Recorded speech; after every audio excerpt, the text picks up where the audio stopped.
Hi, this is Mardi Winder back again with another episode of Undoing We on the new streaming network Going Solo Media, WGSN-DB Radio. In last episode, we talked all about Social Security and divorce. And because in the early few months of the year, a lot of divorces are filed, I thought this would be a really good time to explore some of the key things that we need to think about that maybe we don't before we start making big moves in our divorce. So today I want to talk all about a very important thing, and that is selling the family home.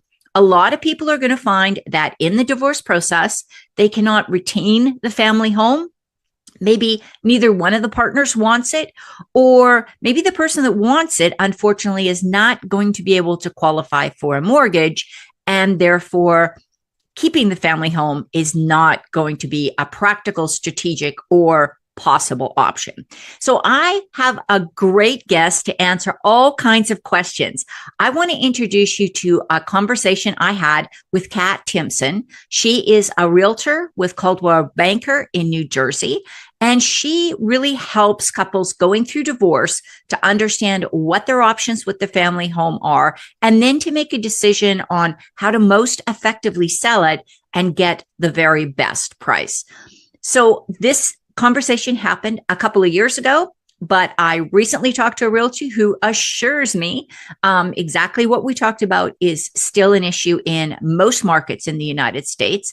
And I think that this is something to really think about before you decide in a mediation settlement or in talking to your attorney, any information about the family home. About 5 to 7 years. And now actually it's moving up. So it's more like 7 to 10.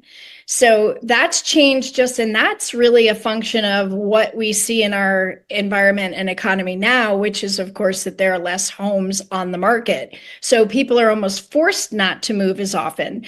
But in so much as anywhere between 5 and 10 years is not a regular day-to-day task. Right. And so much changes in real estate that's one of the things we're always grappling with as real estate agents is to help people understand what's happening.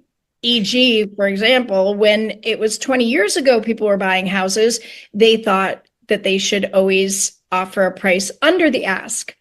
And that's not the case whatsoever now. But people who bought 20 years ago think it still is. So there's a lot that shifts and changes, and it is extending that even more so now.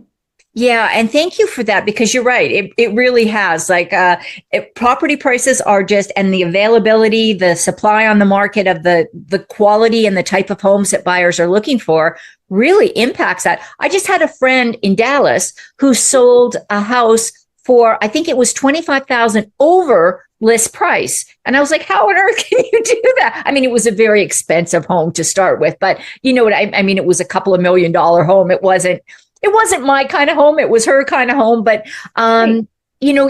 yeah, it's kind of mind boggling as a buyer to think you may have to pay more than what the seller even listed the property as. Yeah, absolutely. I mean, I'm in a market in the Northeast, and who knows what will happen soon. But for the past years, at least 5 years, things have been going really with gusto.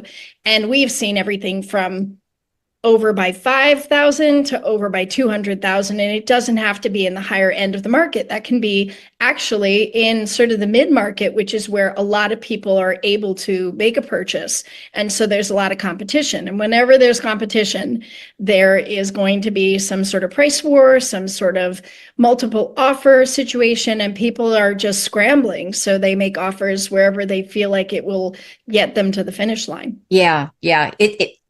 That's it, right? Supply and demand. If you want it, you're going to have to pay for it. That's right. That's right. That's the other thing that's very hard to explain to people, right? I mean, feel terrible. We're not trying to up our commission or anything. It's just the reality is if you want a home in certain areas in certain really hot towns, it is what it is. It's supply and demand. Absolutely. Yeah. So Kat, let's talk and I mean, there's so much stuff that you can talk about real estate. It's such a huge topic about buying and selling homes. But I know that one of the things that you really specialize in is and have trained for is helping those people who are going through divorce deal with the family home. Why does it matter that as a person going through a divorce, I should seek out a realtor like yourself or a real estate agent like yourself who is trained in helping people through divorce? Marty, you're so right that it is a really big part of the divorce process to figure out who's going to live where. I mean, that's just the nature of the beast. You're getting divorced, and by that premise, somebody's got to live somewhere and somebody's got to live somewhere else. And that's not what your situation is now. And if you own property, that means you have to decide one of several things. Either you're going to sell the home and everybody has to find somewhere else to live, or you're going to stay in the home and make that work, which is always odd, unusual, and very difficult, or somebody is going to buy somebody out. Any of those mean that there are a lot of decisions to be made and there are a lot of things that can go wrong. And so I always say it's not just about having a real estate agent to help you with the selling of a property. You really want to talk to a real estate agent because that real estate agent is the middle of the wheel, right? All the spokes that come off of the real estate agent, lawyers, mortgage people, title people, they all should be involved in this decision because there are things that per each state make a difference. There can be certain states that won't, or certain mortgages even, that won't let you use your alimony for your mortgage for maybe 3 or 6 months. And that depends on, it can be state, can be mortgage, as I said. So things that people assume are not necessarily true. And what had happened 10 years ago that, your very nice, well-meaning neighbor told you is not necessarily what's going on now. So It's important to have somebody that can direct you to get the answers you need to make the most informed decision. Yeah, unfortunately, too often people assume that alimony is going to be counted by the lender. And also another one that I hear all the time is, well, we've owned this house for 20 years. We're both on the mortgage. Therefore, we'll just take one of the partner's names, one of the spouse's names off, and the mortgage company will just go on about it. They don't. You have to requalify again in most cases, unless your partner will voluntarily go off. And I know there's some specific document you have to file, and they can sometimes get that done without having to go through the whole mortgage assumption thing. But that's getting less and less common from what I'm hearing. Absolutely. It's really important because part of your house is both the deed and the title. So you have to have that clear, and you have to be able to, even if you don't have a mortgage, for example. So some people think, well, we didn't have a mortgage, so I can just walk out. Title needs to know that because that clears up what that property and who that property is owned by. There are also insurance insurance issues that come up. Somebody's the beneficiary. If they don't live in the home, if they're the primary beneficiary or the primary owner of the insurance and they don't live in the home, that can be a real problem. If the home has a fire or some sort of disaster, that home may not be covered the way you think it would be. So it's very important that you don't just take it into your own hands. Yeah. And mortgage people can definitely help, but as we're talking about, people have a variety of ways that they finance things. Most people still have taxes to pay, even if they've paid off the mortgage, unfortunately. But even in a cash situation, it's hugely important to make it very legally clear who has ownership. Right. And Kat, here's something I've heard the last little while, and I think it's a great idea, but I'm not sure. I mean, I'm asking you as an expert about this.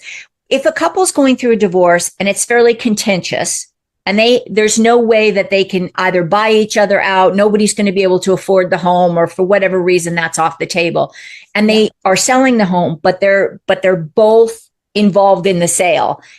Do you feel that there's an important point with both the husband and wife, or both partners, having their own real estate agent, or can one real estate agent serve both of them? What are your thoughts on that one?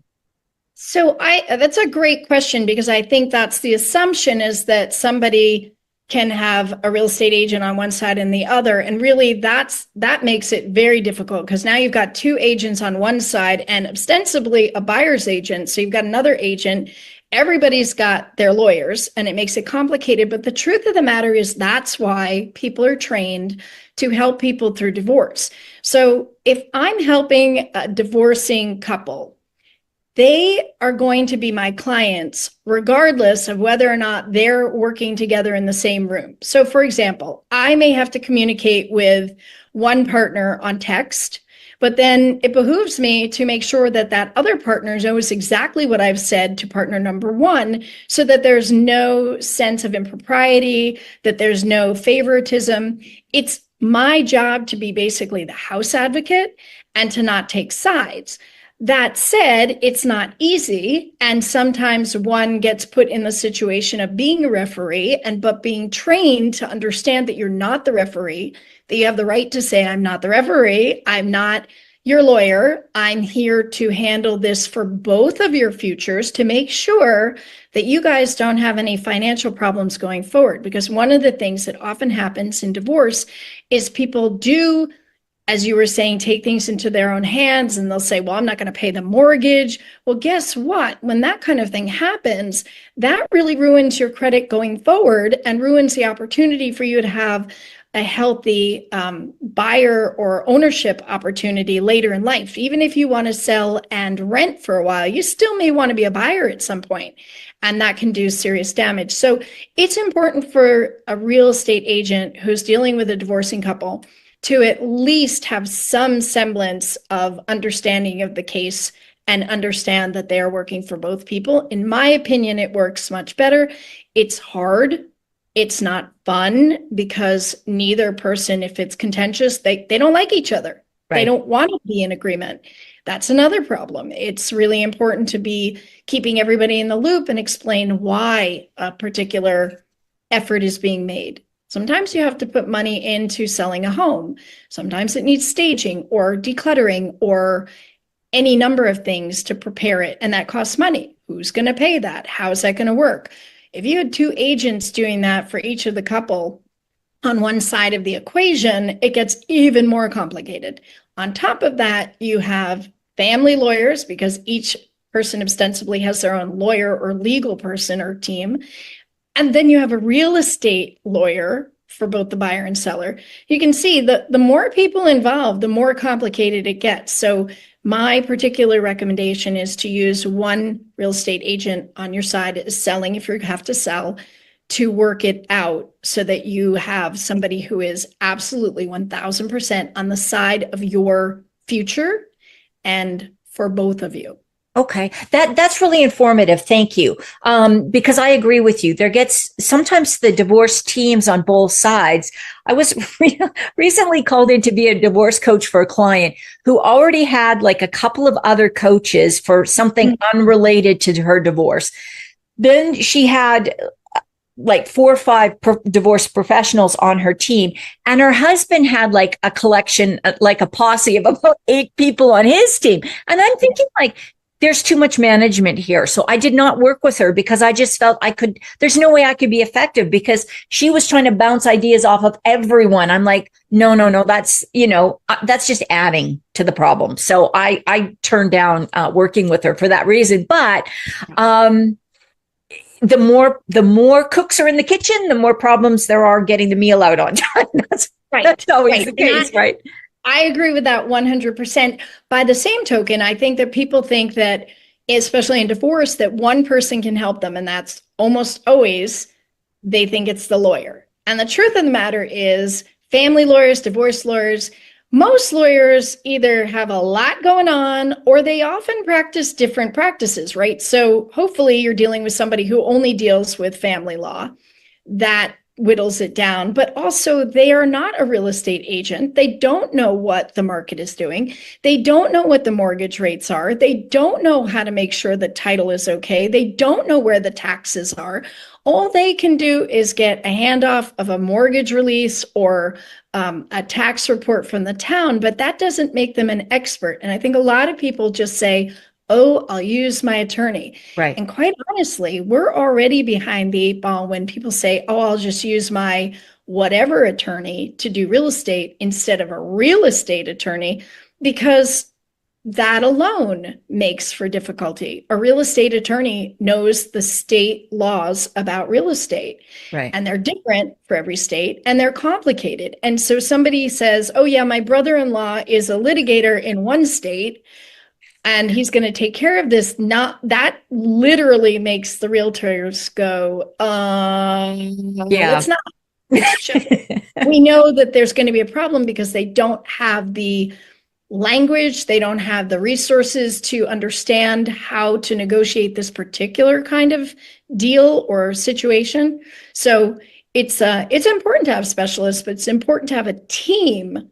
Right. And to your point, you can have too many people, but if you have somebody who is specific to each area of what you need, then that team should be working together. And that's something that actually I practice. I have a group of people that I almost always work with as a group to make sure that clients are getting, not because you have to buy one and get them all, but there will be different people who are needed at different points in the process of a divorce. And it's hugely important that those people know they're working together, know who they're working for, have your back, and understand the premise of not getting into this in terms of being partial. Yeah. And not all, and I want to really stress this, not all of these people you're going to have to even pay anything for. Sometimes you can just do a consultation call. Like a realtor, you don't actually pay a realtor. It comes out of the proceeds from the property. So it's not like you have to pay anything up front. And I think it's really important to keep that in mind, because when people say create a team, they're like, oh yeah, a bunch of professionals just looking for money. A lot of these people, you're not ever going to have to come out and pull out your wallet or write your check or give them your credit card. So and think of the thousands of dollars that you could be leaving on the table if you don't talk to these professionals. Go ahead. No, I cut you off. I was going to say it's a very good example of what, just to go back very quickly, is I know there are people who think that they can use certain monies to buy out or maintain a mortgage, and they can't. And what a rude awakening that is. So why not speak to the mortgage person ahead of time? And like a real estate agent, they too are not paid unless there's a deal. So basically it's free advice. Yeah, it absolutely free advice. And that's what I was going to tap into a little bit here too. Kat, you have some really good advice about what people should think about if they're going to consider selling their home as part of their divorce settlement. Can you share just some information or common mistakes or common thinking things that are just absolutely not true in the real estate world? Oh, for sure.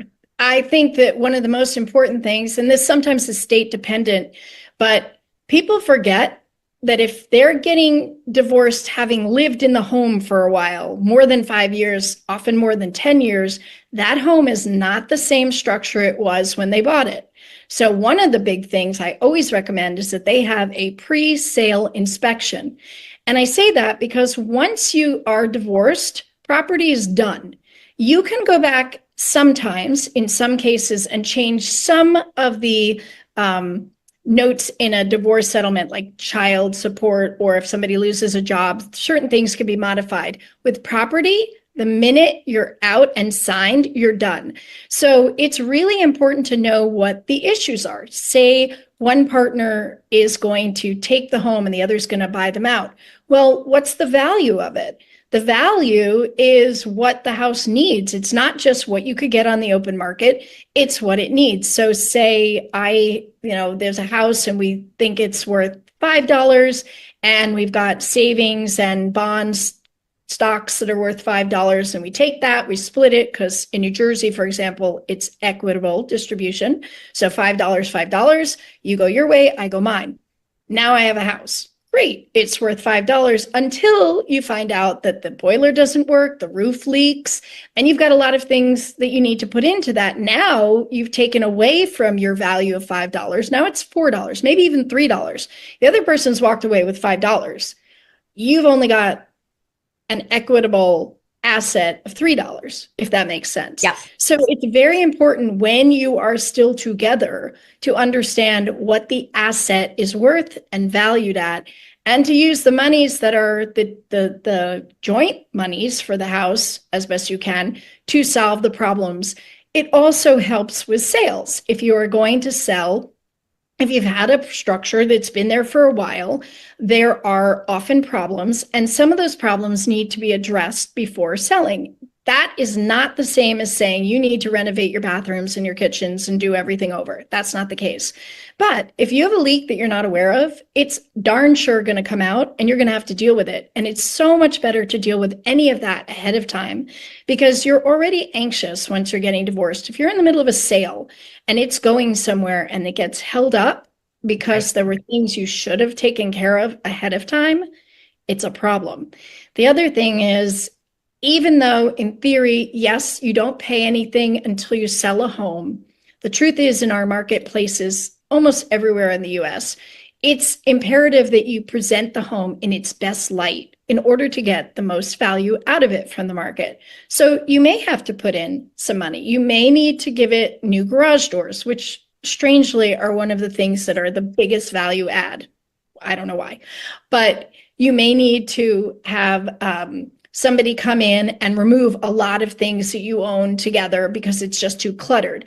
There are costs. I mean, those are costs, but they're good investments because they allow the home to be shown in its best light. When a home is shown in its best light, it gets much more attention. When you have more attention, hopefully you have competition. If you priced it right, competition leads to better prices, et cetera, et cetera. So there's investment, but when you're getting divorced and everybody's fighting, I didn't agree to pay for that. I'm not doing that. You pay for that. You wanted to sell. It's messy. And so some of those things are really important to be dealt with ahead of time. Again, the other thing is, for example, making sure your title is clear. If you didn't realize when you bought the house that the title had a problem, it's sure as heck going to hold things up when you go to sell it. So that's another really important part. And again, the aforementioned, make sure you know what insurance is going on, who's going to be living there, is there a primary on the insurance? They need to either live there or they need to change that. There are just all these little things that I think are much better done ahead of time. Right. Because no matter what, Marty, the process of divorce, if it's contentious, and often even if it doesn't start contentiously, ends up that way. So it's only going to get, and I use the word worse, but it's only going to get more challenging as you go on. So I always recommend do as much upfront as you can while there's as much good feeling left.